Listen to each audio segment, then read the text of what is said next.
Good afternoon, everybody. Thank you for joining us. I'm going to let Alan introduce himself and then I'll introduce myself. So Alan. Yes, thanks. Yeah, bonjour everyone.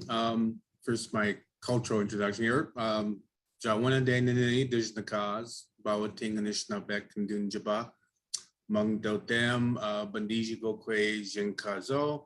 Hello, my name is Alan Rabideau. As I can see from my slide, I work for the National Native Children's Trauma Center. I'm located in northern Michigan. I'm a citizen here of the Sault Ste. Marie tribe of Chippewa Indians, but I work for the National Native Children's Trauma Center out of the University of Montana. I've been with them now a little bit over 3 years.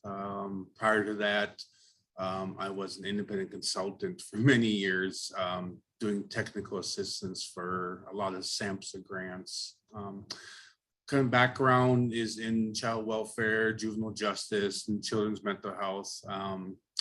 And I'll tell you a little bit more about me as we talk about this curriculum that we have available now. Shannon? So Ani Minagijigat Indue Maganak. I just want to greet you all and say good afternoon. My name is Shannon CrossBear, and I'm very honored to be joining you today from the middle of the woods on the homelands of the Ojibwe people of Lake Superior. And you might hear some noises in the background. I do live in the middle of the woods, and there's some chainsaw and yard work happening around me. So I apologize for that, but hopefully you can hear me clearly. I come to this work as a mother, as a grandmother, as a relative who has worked hopefully to improve the lives and conditions of children and their families. And I've done that in a variety of different ways. But currently today I'm here representing the National Child Trauma Center. So next slide, I think, be great. So we want to kind of talk a little bit about the National Native Child Trauma Center that Alan and I are representing today. So, you know, we really serve as the primary partner for the Tribal Youth Resource Center, which is funded by the Juvenile Justice Center and Delinquency Prevention. So over the past 3 years, there's been a partnership that has happened between the National Native Children's Trauma Center, and they have provided OJJDP and the tribal youth programs and the wellness courts, and with some teaching, some learning, some training that we've done. We can offer on-site training. We can offer virtual training. We have been represented at conferences and provide some technical assistance, which we'll talk about a little bit later. So, you know, we have a little, the websites here if you want to learn more about that partnership. And hopefully after today, you will want to access some of the resources that we have to offer. So I'm going to turn it back over to Alan to talk a little bit about the history of what we're doing today. Thanks, Shannon.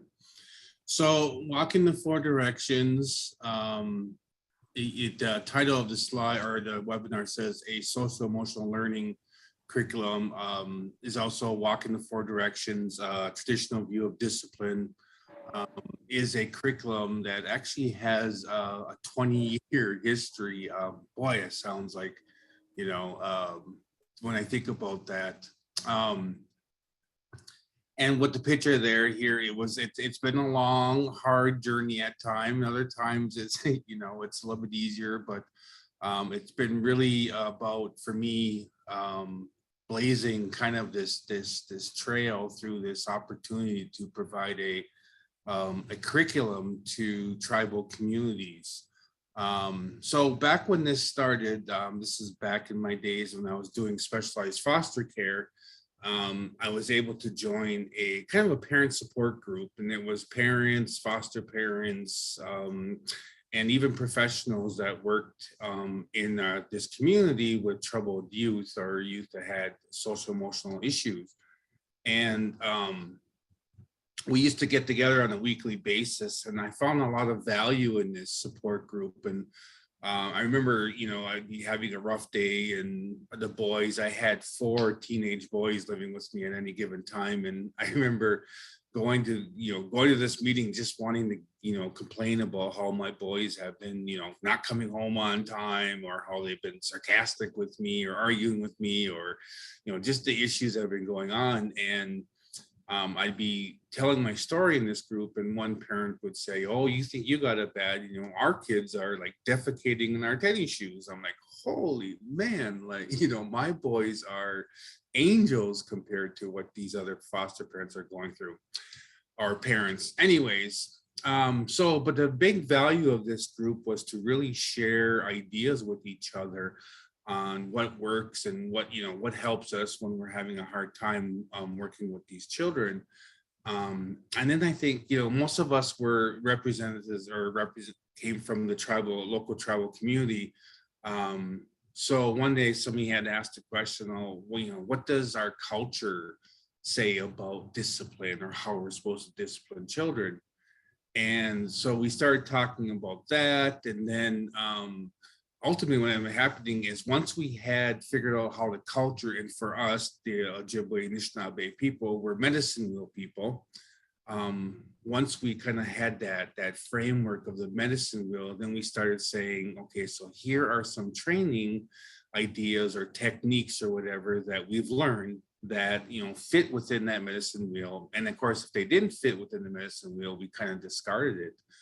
And so this program is a accumulation of many different parenting, social skills curriculums out there that you may have heard of, but presented from the medicine wheel perspective. So that's pretty much the history. Is there anything else, Shannon, that you think I should cover? No, I think one of the things that we found and we continue to find is that when we put things within our own cultural context and we look at it from that viewpoint and really kind of discover what were the things that were really working in terms of, as Alan said, the way that we disciplined, the way that we taught social emotional learning. And maybe we had different languages for that, but what we understand is that these things were here in our communities for millennium. And so finding some ways to talk about that and to reintroduce some of those ideas and to really be able to say what works for our youth, what works for us as family members, as professionals working with youth. So, and looking at what was out there in terms of those evidence-based practices and saying, what's of value, not discarding everything, but what's of value and what is unique to our communities. So thanks, Ellen. So as I said, so now we have roughly, we say it's 2 to 2.5 day. It's a training, and it's meant for parents, educators, childcare workers, or actually anybody that's working with children in a strength-based, non-confrontational, or trauma-informed approach to teaching social emotional skills to youth. So the training consists of it's 7 modules. Like I said here, because we use the medicine wheel as the framework, so all of them utilizes the medicine wheel or the 4 directions as a teaching or as a framework to kind of set the stage. So now we have this great PowerPoint presentation. Actually, they allowed us at this webinar here, you can see the slides with the floral designs on black. That's kind of the setup that our PowerPoint presentation uses. Very much demonstrates kind of our Anishinaabe or Ojibwe kind of values, our culture, the floral designs, the black, coloring. And so we have a nice now workbook that everybody gets. And there's a lot of handout activities also throughout the training. When we started putting together this training, we wanted to make sure also that it was kind of inclusive of many different activities, both large group, small group. There's a lot of like demonstrations, a lot of opportunities for myself, for the presenters to kind of role play or demonstrate in front of the group, and give an opportunity to the people going, the participants taking the workshop now also to do some role plays and get some really kind of strength-based constructive feedback on their use of the new skills. And also there was a lot of time and effort when we were developing this kind of the facilitators manual stuff to really incorporate a lot of what we understood are kind of the adult learning styles or principles. So the workshop, you know, there's been a lot of good feedback on, you know, the different types of activities, the PowerPoint, we use video, we use, you know, large and small group games, and a lot of good feedback has come in from there. People really enjoy the style of presentation. Anything else you think, Shannon, that I can Yeah, share? I think one of the other things, if you go back, one of the other things that we were very intentional about in the development of the curriculum was employing storytelling. That's a huge, two things, humor and storytelling, which are huge parts of being culturally congruent. And so we wanted to make sure that we had opportunities to bring the work to life through the stories that we were telling, and to make sure that we're all more receptive when we're in a place where we're gonna have a little bit of humor along the way, because some of what we're gonna be talking about in this curriculum is really, you know, serious social emotional skill building and how to address things when they're not going well. So being able to set the stage for that was really important within the curriculum. So thanks, Ellen. All right. So I just wanted to kind of like spend a little bit of time here now, and we're gonna, you know, open this up towards the end for questions in case you have any other questions on what else the curriculum contains, and you know, we'll talk about how to make a request to get this presentation at your community. But let me just kind of go through the different modules and what information is covered in the curriculum. So as I said, our very first module 1, we do a welcome. Always try to do some form of traditional opening based on the location. We've done smudges. We've done, you know, just kind of telling stories or opening prayers, whatever. Usually it's a time for myself and other presenters to kind of learn, you know, where the bathrooms are, what's available, you know, around us. And then as we have in this workshop, I give a overview or a history of how this curriculum has come to be. And then we jump right into what I call the basic medicine wheel teachings.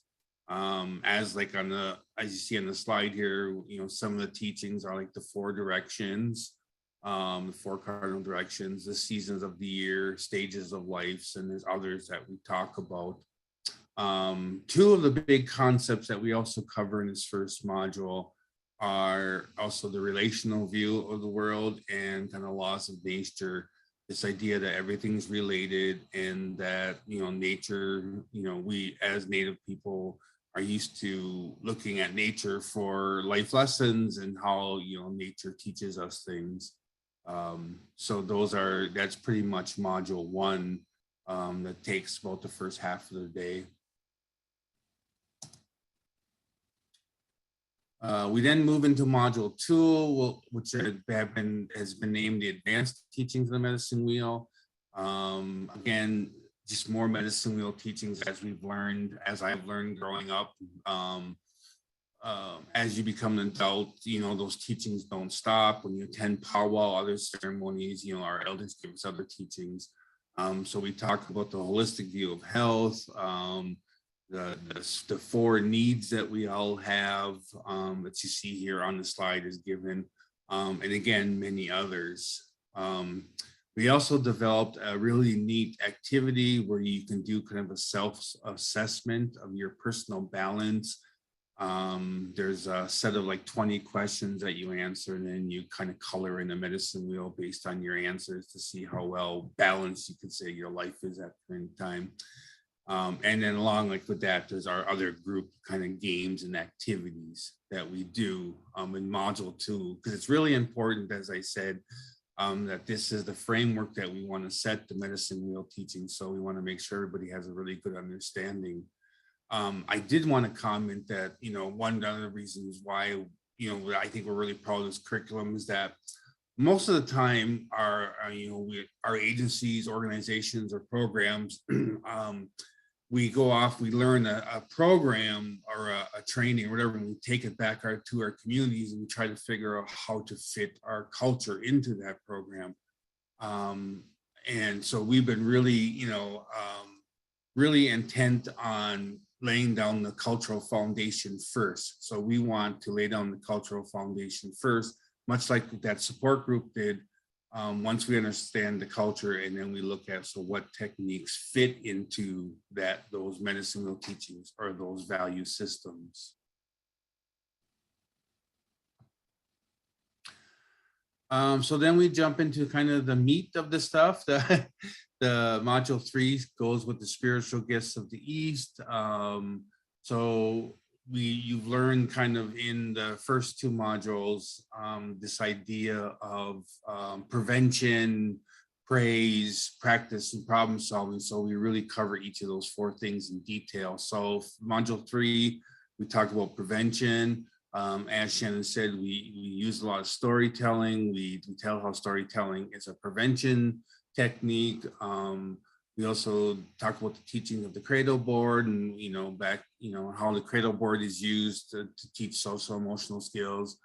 And then we kind of teach you what's called a prevention wheel.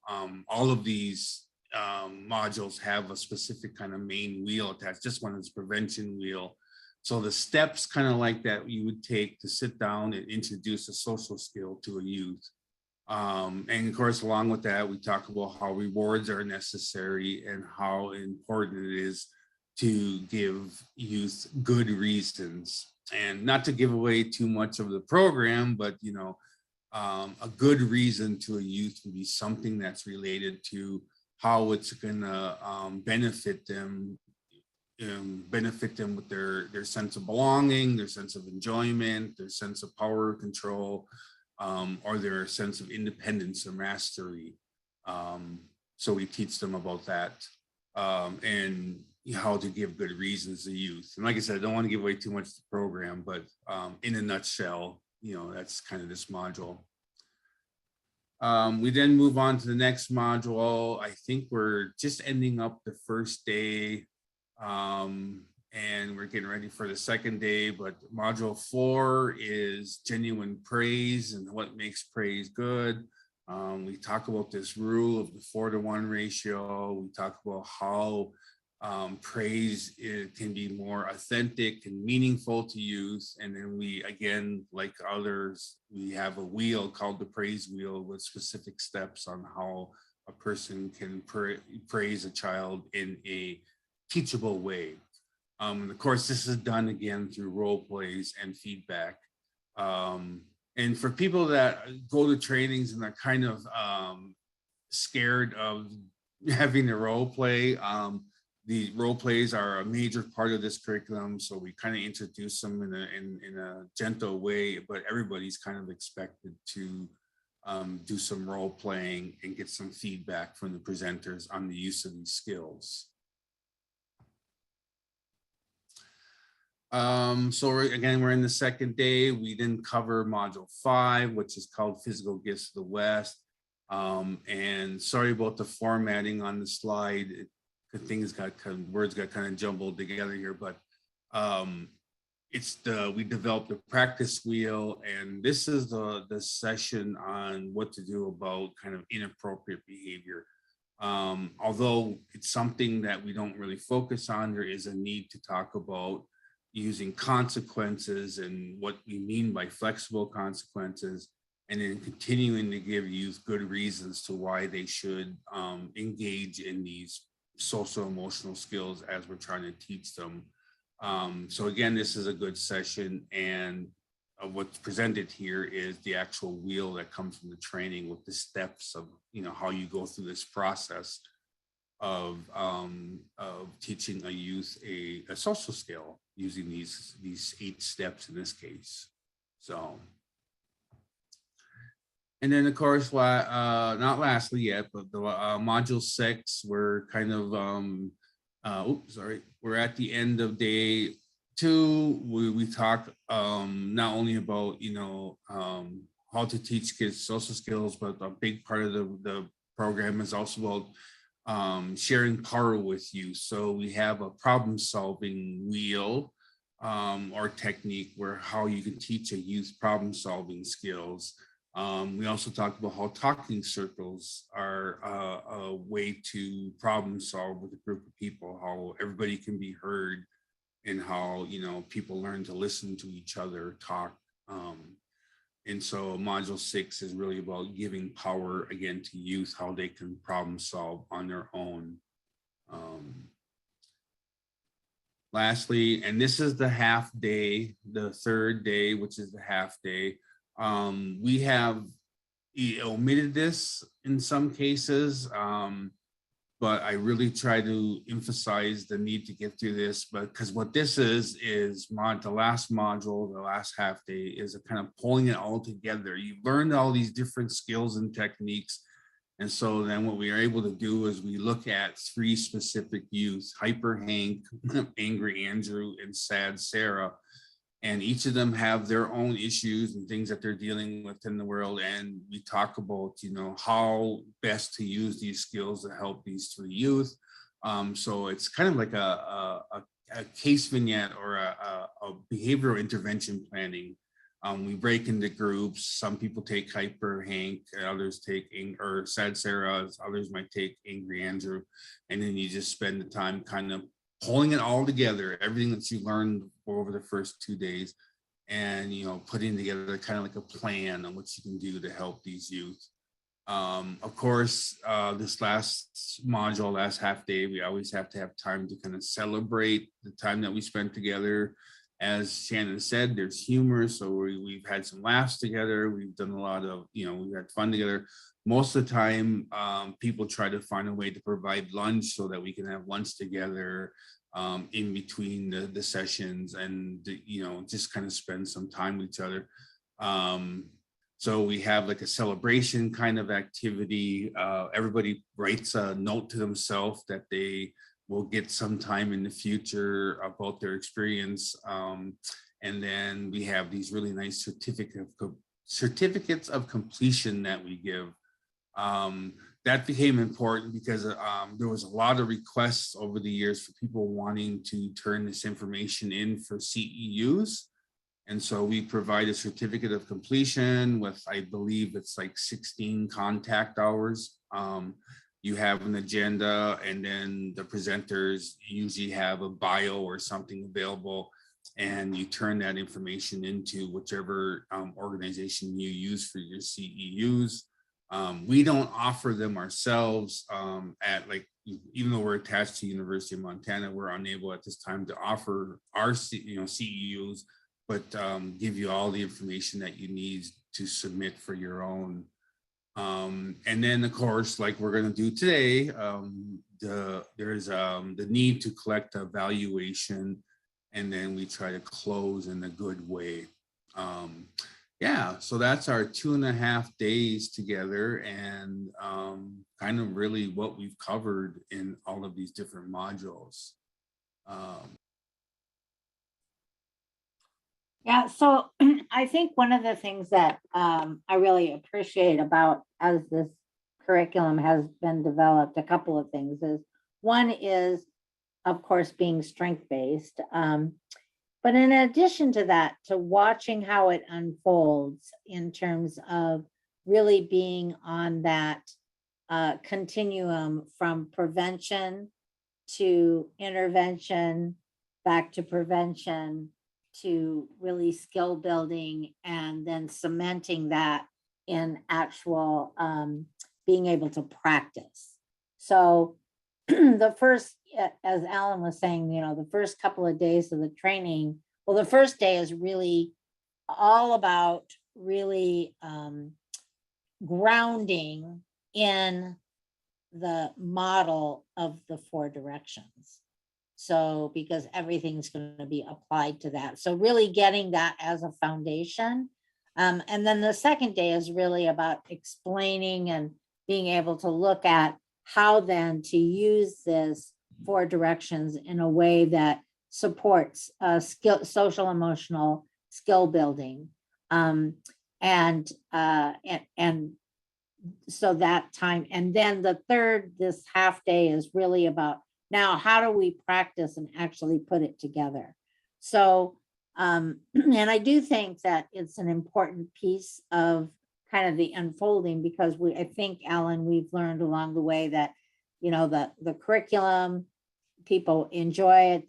That when they start to apply it, more questions come up. And so we've had some opportunities to provide additional support once a group has gone through this. And then I was thinking, Alan, you know, the other thing that kind of think to share with people is, what are the different applications? Like, where has the 4 directions, that training, where has that training happened? And what are kind of the reactions that people have around that to date, Alan? Yeah, that's a good question.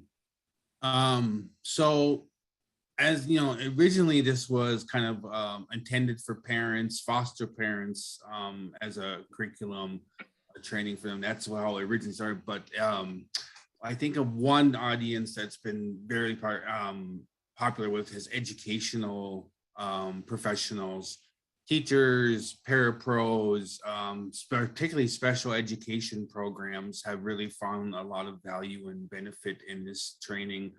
I don't know. I think in the advertisement we had mentioned that Amy was going to join us. Unfortunately, she's our director of our programs at the educational program at National Native Children's Trauma Center. I was hoping she'd talk about it, but there's a lot of how would you say it? There was a lot of congruency, or a lot of things very similar with positive behavioral intervention and supports, PBIS, I think they call it in the schools. Very similar to a lot of the information that talked about. I think this is more about how to interact with the youth. Doesn't really talk about the systemic parts of it, but really how to, interact with youth in positive sports, using positive behavioral intervention supports. Very similar to that. So it's really popular in the school system, like I said, with teachers and such. We have one tribal or Indian school in BIE, Bureau of Indian Education, one school that is taking on walking the 4 directions learning right now, and they've committed to 70% of all of their staff throughout the whole building learning these techniques, so that they can all be consistent when working with the youth in the building. So that's really exciting. And that goes beyond just 2.5 days training, of course. That's numerous visits out there, and kind of working with them on implementing. But yeah, that's really exciting. We had an opportunity one time to present this with a group home staff on a reservation. They have a co-ed group home where youth were staying there, and it was kind of the model that they would like to use when working with the youth. That's another, I think, big value of this curriculum is, if you have a program with a lot of staff, this really helps people kind of get on the same level, learn the same language, become consistent with each other on how to reward or consequence. I mean, think of your own experience as a child being able to, how would you say, manipulate mom and dad, you know? So it's kind of like it's been, you know, group home workers have found this valuable because it's kind of teaches them a way to all be consistent and be on the same idea with each other on how they're going to reward the youth for certain behaviors. I had an opportunity one time to present this to a juvenile detention center. And that kind of came out of it was a juvenile detention center, and they wanted to, they were kind of changing over to, instead of being called a juvenile detention center, they wanted to be a juvenile rehabilitation center. And so they were looking for some help with kind of their model or their way of working with the youth that were in their care, and become more rehabilitation focused. So to learn about what a social skill was and how to teach youth social skills was very helpful for them. So this was a very good program for a juvenile detention center. And I really enjoyed that opportunity. It was really, how would you say it? It was difficult because how those detention workers were trained is much different than this program. I'll just say that much. But there was a lot of positive feedback from them on how they really enjoyed learning these techniques and how they seen they could use it in their juvenile detention center. I know, like, can you think of maybe any, and then of course the one we can't forget is parents, foster parents. If you have a parenting or a foster parenting program, this is a really good kind of curriculum to bring in, or some training to bring into them. I don't know, Shannon, if you could think of other places or. Yeah, I wanted to go back just a moment to what you were saying about kind of different cultures. The culture of some of the justice systems has been around correction as opposed to connection. And so we're instead of correction, we really take the connection. How do we connect? How do we connect the work that we're doing and the teaching of social emotional skills in a culturally congruent way that actually creates some shifts? And so I think in group homes, residential settings, and also with, as Alan said, with families and those who, I just recently was involved in a Building Bridges initiative, which is really about the connection between residential facilities and community-based services, right? And so one of the things that kind of emerged out of that conversation was, how are we really preparing families, community members, relatives, caretakers who are going to be receiving youth back into the community? How are we really preparing them to support that youth in their social emotional learning and continued ways of being? And so this I think of these kinds of supports, a little bit different than a parenting class, right? We're not right there, but we are teaching social emotional skills, and we are doing it in a way that is, like I said, congruent and collaborative. And I say that because in this curriculum, we're not just seeing the caretaker, the parent, the teacher, the therapist, or whoever is working with that young person as an individual, but actually in a relationship with this young person. And so that's another thing you get to see in the unfolding of this curriculum, is really the role that the youth plays in helping to not only learn the skill, but helping to determine things like what the consequences are going to be, and and how those get rolled out and what that looks like, and giving youth power by opportunities to really practice in a different way, to make it fun to actually practice these skills. A lot of times we have an opportunity to teach a skill, but we don't provide that opportunity to really do our whole person learning, right? And practice that skill. So there's a lot built in.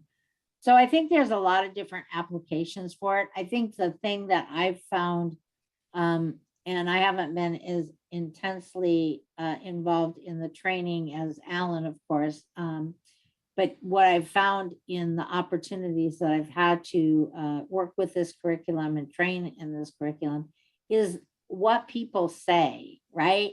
Their receptiveness about this training, and how, not just how there's like the little light bulbs that go off, or like, oh, okay, this makes sense to me now, but also just the having kind of steps sometimes. I think a lot of times, we all have those emotional emergencies that come up, right? With whether it's a young person or somebody else.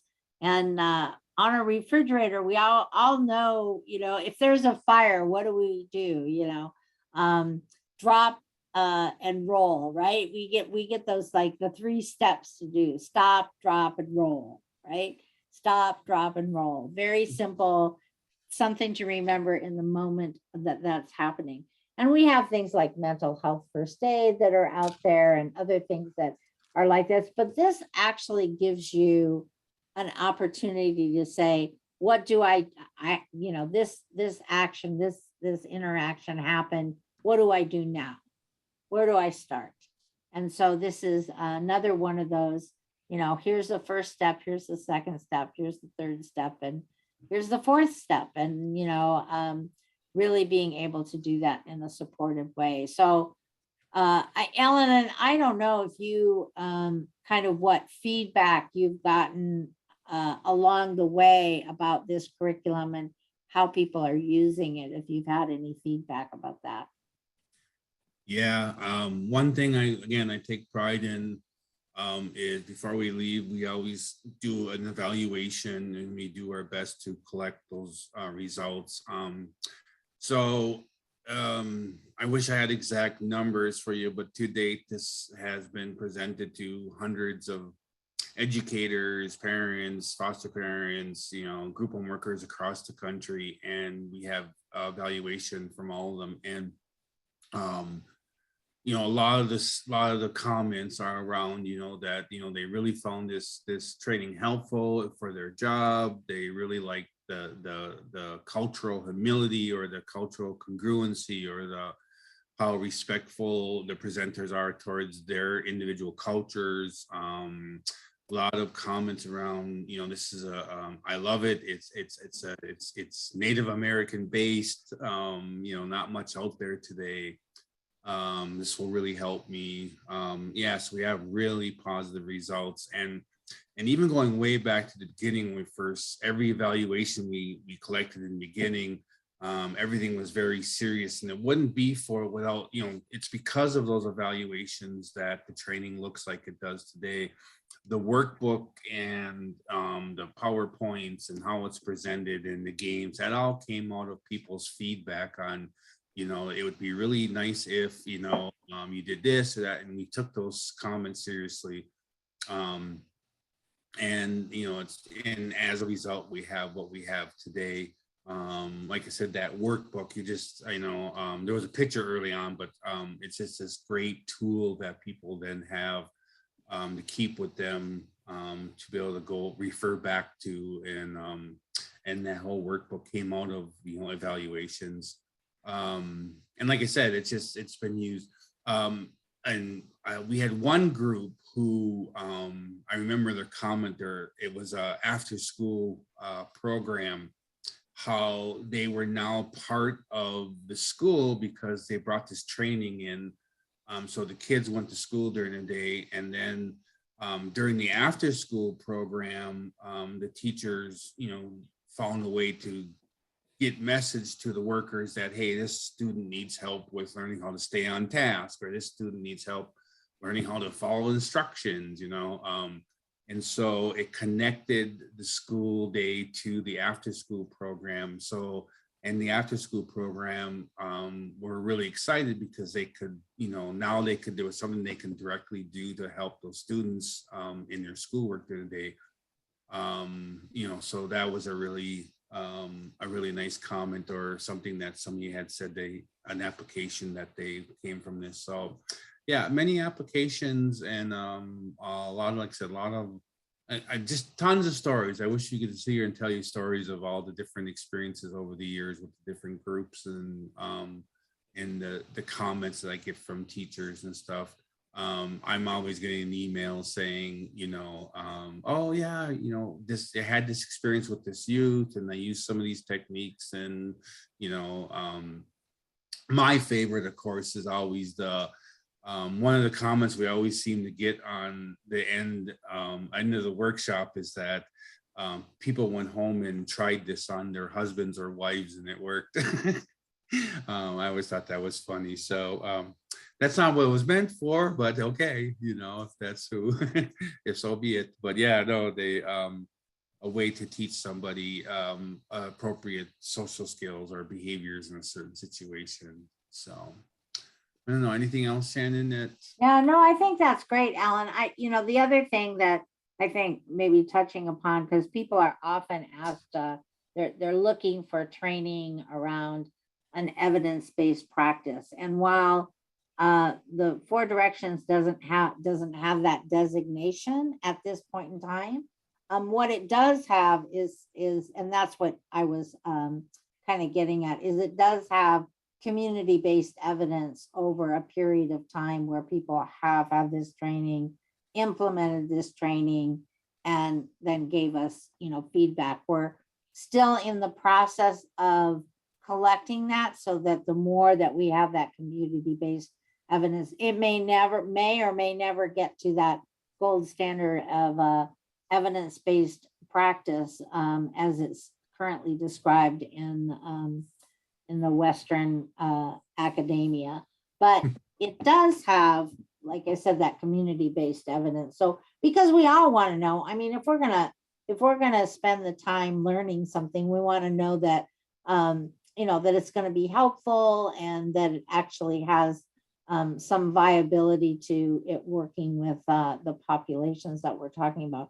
I did like, Alan, that you said, these are basic kinds of skills, and in terms of, it doesn't matter where the application is, if it's with, families, if it's with youth, if it's with, others in our community, because there's a lot of communication skills that are embedded in the work too. So, and it is, what we, at least the ones that I've participated in, one of the things that, I've been aware of is how at the beginning of the training, and that's probably true with most trainings, people are like, it's very confusing, I'm not quite sure what we're doing, and what does this have to do with that? And by the end, people really have an opportunity in this. And that's why that 7th module, I think, is so important, is really has an opportunity to kind of put it all together. So as with anything that we're doing when we're practicing it the first few times, it always feels odd, right? It's not quite, it's too scripted for us, right? And then at some point in time, when we really incorporate this, then it's kind of as easy as breathing, right? It's just something that was a way we approach the world. It's the way that we approach our communications. It's the way we approach opportunities to learn a social skill, or to teach a social skill. So I think that those are things I want to just invite anybody who is on. We've got around 30 some attendees. And so we don't have the ability to take everybody off mute, but what we do have the ability to do is to use the chat box. So if there's questions or things you specifically want to know about the curriculum, and then maybe Alan, you can talk a little bit about, where people might access this curriculum if they were interested in this training or talking further about it. Right. Yeah, actually, before I go there, just one thing, I'm glad you brought up this kind of evidence-based idea. So just one thing, a slide I don't have, one thing just so people know, kind of like plans for the future. You know, that's one thing that I think is my next goal, being attached now. This curriculum now lives with the National Native Children's Trauma Center, and it's attached to the University of Montana. So I think a future goal is to get some evidence, start getting some of the outcome data. So a program that's thinking about this training that, you know, would like to join us on trying to collect some, that'd be great. We are also talking about moving into a kind of train the trainer. So right now we provide this training. Future goal is though to eventually have a train the trainer option, and so people can start providing the training in their communities.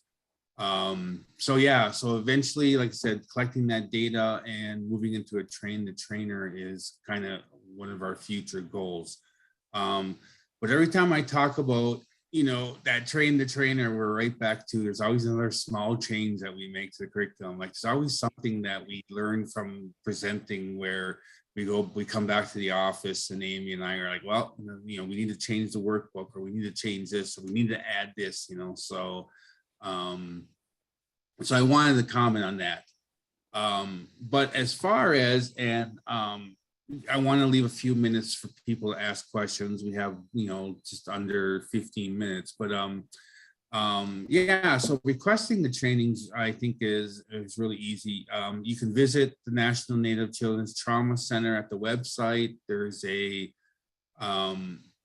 link on there to make a TTA request. We are able to provide training technical assistance in this curriculum to any tribe or any organization that work with Native people. This is something that can be brought to your community right now, pretty much free of charge. I know that the Tribal Youth Resource Center, they have a make a TTA request button available. For some of you grantees, you have training TTA specialists that you can talk to about, you know, getting more information because of our partnership with the Tribal Youth Resource Center. But yeah, going to the website is a good way. There's also here my email address and Shannon's if you want to reach out to us directly. I always encourage people though, if you're thinking about this, go to the website, our NNCTC, and make the request on there. And that at least gets you into a system where we're going to follow up with you first. There's no commitment, just, you know, it's about getting more information. And, you know, we can think about that. So Alan, I just want to, so for those of you that have access to the chat, Laura Smith has put in a link to request the training through Tribal Youth. So it's right in the chat. If you want to paste and copy that or put it in your favorites so that when you're ready to request training, you have it right there. Thanks, Laura, for putting that in the chat. Excuse me. So I also want to apologize. I was just noticing here. So it's getting darker and darker in my house. Like the clouds are coming. There's a thunder lightning storm starting to happen here. We just came out of one. So I could just imagine how I was probably getting darker and darker there, and the lights are going really dark in my house here. Anyways, yeah, so there's another way to get in or get a request in. And like I said, reach out, and I'm willing to talk more to people. Do you have access to the, I don't know if we have any questions. Like I said, if there was anybody that we can't unmute, but in Q&A or in the chat box, if they had questions about the training or anything that we haven't answered yet, I'd be open to. I don't know if you had any other questions, Shannon. I think, so one of the things that you said, I heard is that you have on-site training and do you also provide virtual training? Thank you. Yeah, I had that thought in my head. I lost it. As I was talking about our thunder and lightning here. So here's the thing. So we've attempted this training virtually on site. On like virtual training. It just doesn't go over as well. You don't get the same relationship development. It's hard to do the demonstrations.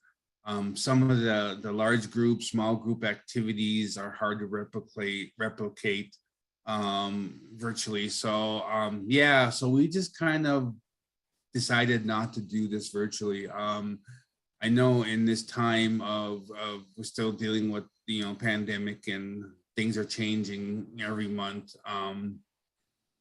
Something to keep in mind for hopefully when we're back. I mean, we are traveling again. We are providing on-site, and that's the preference with this.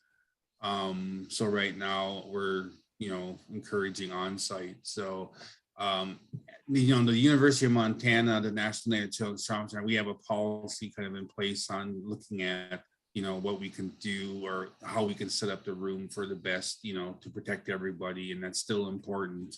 And we have a policy particularly on, before we send trainers to a community. But yeah, so to answer your question, no, unfortunately, we can't do it virtually right now. No. Okay, we great. I am so glad. Thank you, everybody, for populating the questions. So, so one of the questions are the slides from today available? And the answer to that is yes, they will be available. We have recorded this training. The slides will be available in PDF form, and you can get those from the Tribal Youth Organization. So that's the answer to that one. And this question is from Rochelle.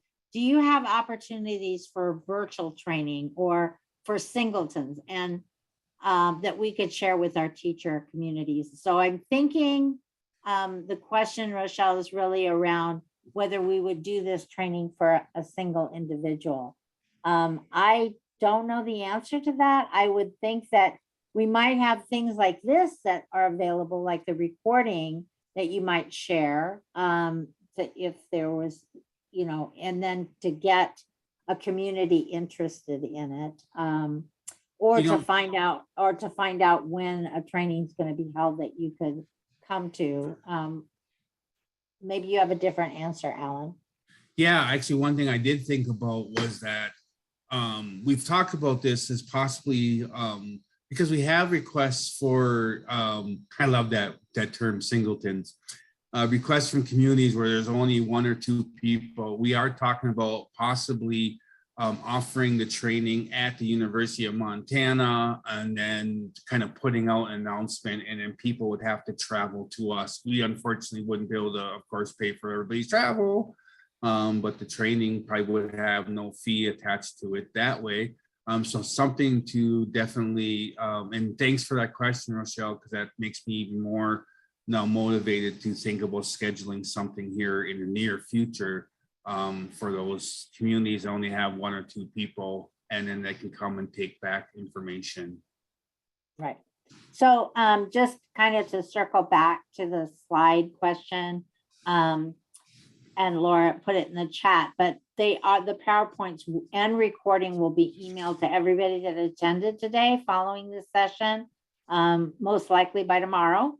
And if you don't get them, you can also reach out to Tribal Youth at tlpi.org with any questions.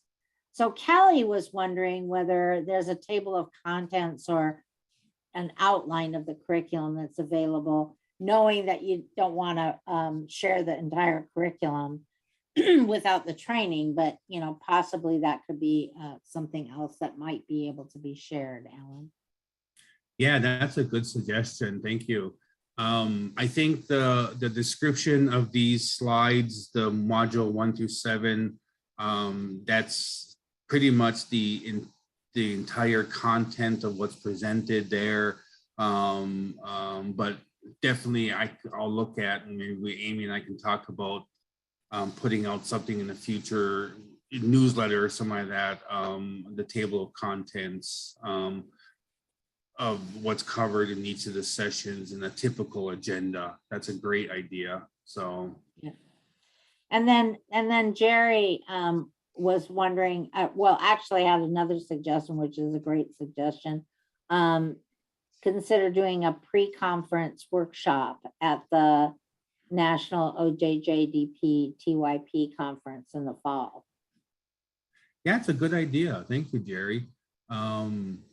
Yeah, there's a couple of conferences now I think about it where they have kind of those pre-conference kind of workshops where you have to come prepared to put in more than just a session, a 1 hour or 2 hour session. So yeah, the 2.5 day training, that's a really good idea. Definitely we'll make sure we note that down. Thank you.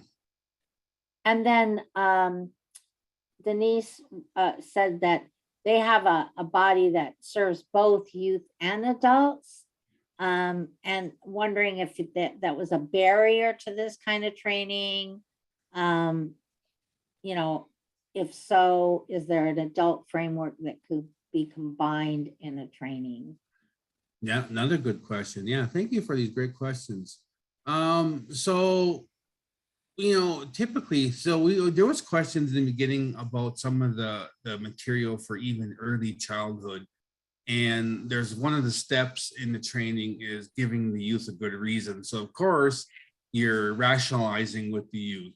So what age is that appropriate for? And this is another place where I wish Amy was here with me, because her background is working with kindergartners, and she talks about how this is wonderful for working with kindergartners and even pre-K youth, but not, of course, not infants. Now, as far as the information presented and using it with adults, I still consider a 18, 19, 20-year-old youth. I know they are adults, so yeah. So according to our brain sciences, their brains are not fully developed until they're in their 20s. So I could see the techniques being used with, kind of those transition age youth. I also thought, Alan, about, we've used kind of this framework in not for the 4 directions for discipline per se, but we have used the 4 directions framework to work with both an adult and a youth group at the same time. Yeah. I'm thinking about Fresno, and the reason I say that is that, so what we found was that little things that we adapted, like the self-assessment, the youth actually took the adult self-assessment that we have used in this curriculum, and they created a youth self-assessment, still on the 4 directions, still very much the same, but a little different sense of the questions that were being asked. So I think there is a way to have that apply to both an adult and a youth group. We also had a question around whether this curriculum is inclusive of LGBTQ and two-spirited youth, and recognizing gender identity. And I think while that isn't the specific focus, because of the framework, that it is inclusive, because what we're doing is teaching social skills, acceptance of self, acceptance of others, how to do that. So I don't know if you had any other comments on that one, Alan. And we're coming to closing of time here. Very quickly, I would just say, again, like you said, it would be inclusive of Two-Spirit, our youth, just because, again, everybody has to learn social responses, social skills in particular situations. So there's no part of the curriculum that really gets into, how your gender really applies to certain things. But great question. And again, the person that asked the question around the LGBTQ or the Two-Spirit, If you can think of more specific examples, feel free to email me. I'd love to engage in conversation around that. But right now, I guess quick answer again is everybody needs to kind of learn the same social skills for the same kind of situations. And so I've never really had any talk about that prior to now. So. Okay, we want to honor everybody's time. We said we were going to keep this to an hour. We're really glad that you joined us, and we're hoping that you will think deeply about the application of the 4 directions training for discipline, and whether there's some place that you might be wanting to use this training. Thank you. Yeah, thanks everybody for your time and listening to me. Have a great Oh, day. don't forget, there is Antonio. I don't know if you want to remind people about the evaluation. Do they stay on for that, or will that be sent to them? Looks like Shannon, I can jump in on that. Thanks, this is Laura.